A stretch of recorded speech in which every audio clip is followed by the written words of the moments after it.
पैसों से इंसान में घमंड आ जाता है, इसीलिए हम नहीं कमाते।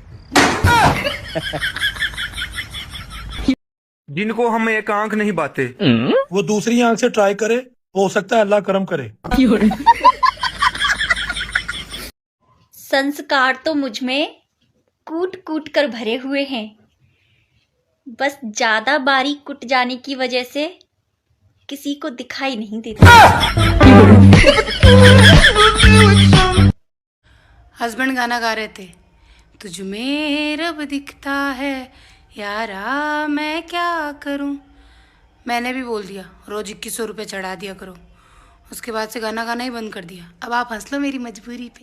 अबे खुद को ऐसा बनाओ कि जहां से तुम जाओ वहां सब तुम्हें याद करें, और जहां को तुम जाओ वहां सब तुम्हारा बेसब्री से इंतजार करें।